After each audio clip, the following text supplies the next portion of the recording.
Saya kalau misalnya ketakutan malah jadi motivasi. Oke. Ketakutan malah jadi visualisasi. Kayak gitu loh Mas. Visualisasi kalau misalnya saya berhenti sekarang, saya akan balik lagi ke awal. Kalau saya berhenti sekarang, saya akan balik lagi ke awal. Itu selalu saya ungkapin ketika saya emang lagi malas, lagi ini namanya manusia ya Mas ya. Jadi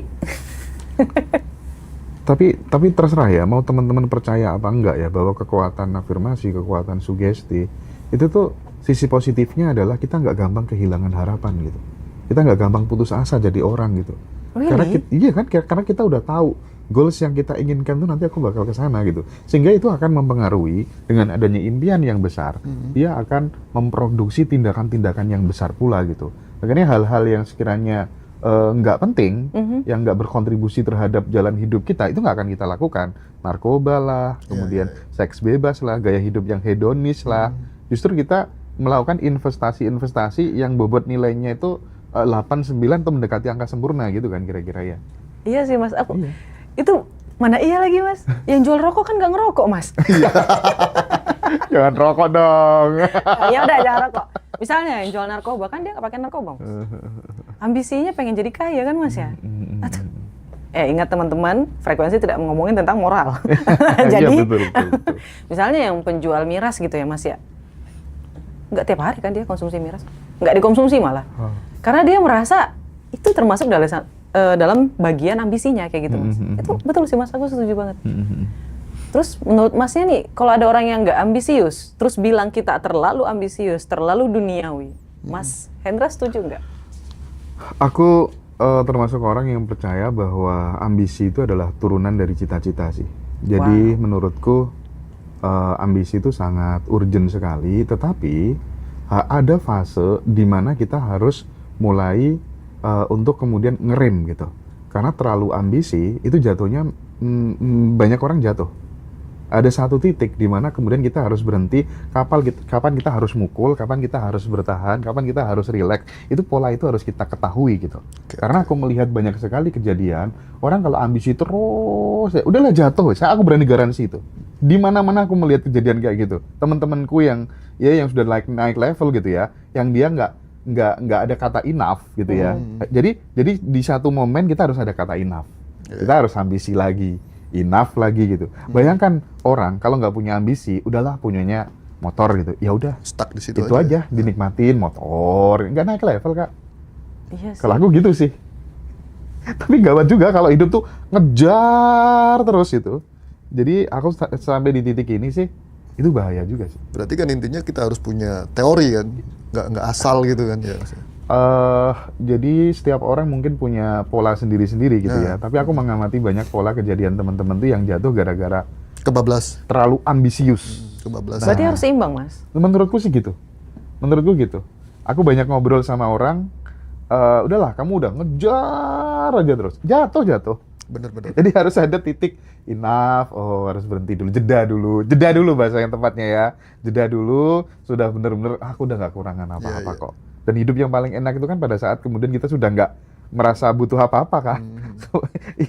Cuman itu nggak semua orang bisa mencapai titik situ kali ya. Prosesnya pertama tetap kita harus ambisi dulu lah, ngejar cita-cita. Masih muda harus gitulah. Ya ibarat orang boxing kan, UFC kita lihat. Kalau kita mukul terus kan pasti lawannya kan tahu kan celahnya. Kalau dia sini sikat dari samping.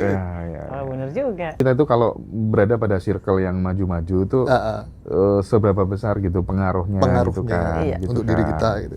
Oke. Progresif itu berarti orang-orang yang berkembang, yang mau maju gitu Mas ya. Dan alhamdulillah sekarang memang saya udah seleksi Mas. Dari dulu memang saya seleksi. Di video yang kemarin juga saya udah sampaikan ke Mas Hendra bukan. Kalau saya itu memang sangat menyukai orang-orang yang ambisius. Orang-orang yang punya ambisi dalam hidupnya, punya cita-cita dalam hidupnya, kayak seksi aja gitu loh Mas.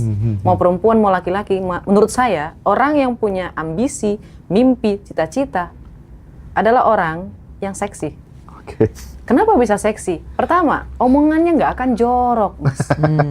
Serius. Kan saya perempuan ya Mas. Laki-laki yang sukses rata-rata umurnya 35 ke atas semua. Kayak gitu.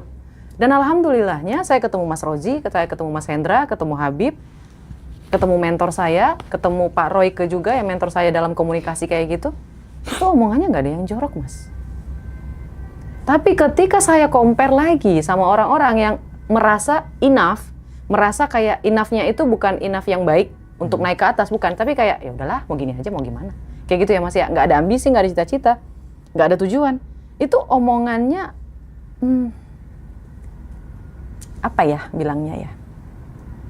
Kayak verbal abuse, I don't know. Karena mungkin beda gender kali ya Mas ya. Nah ini yang saya compare, makanya saya senang gitu, makanya saya selalu pengen ketemu Mas Hendra, Mas Roji untuk bisa ngobrol gitu. Karena teman perempuan yang bisa saya ajak ngobrol tentang ilmu kayak gini tuh bisa dihitung jari Mas. Kecuali sahabat saya yang itu emang dia masih bisa. Tapi selain dari dia, kalau misalnya dia udah kerja gimana? Kayak gitu. Itu yang pertama. Kalau misalnya mempengaruhi perkembangan, iya sih Mas. Hati-hati dalam berteman. Mungkin banyak nih teman-teman yang bilang kayak teman-teman itu kan nggak boleh dipilih-pilih Kak Roma. Ya harus. Karena energi itu menular Mas. Energi itu menular. Kita ngomongin bisnis dikirain flexing. Kita ngomongin pencapaian dikirain flexing. Ketika kita mau ngomongin tujuan hidup dikirain flexing. Semuanya jadi serba salah. Bener. Komunikasi jadi nggak ada. Kita jadi nggak nyaman, otak kita jadi suntuk. Bener banget. Fungsinya berteman apa? Kak Roma tuh oke lah ya, berteman dengan siapa aja oke. Tapi untuk yang teman nongkrong pilih-pilih ya. Banget Mas. Pilih-pilih ya. Banget. Oke. Karena itu kaitannya sama vibrasi dan lain sebagainya gitu ya. Dan ada ungkapan pikiran tinggi itu berbicara tentang ide, pikiran sedang itu berbicara tentang kejadian, pikiran rendah itu membicarakan orang lain.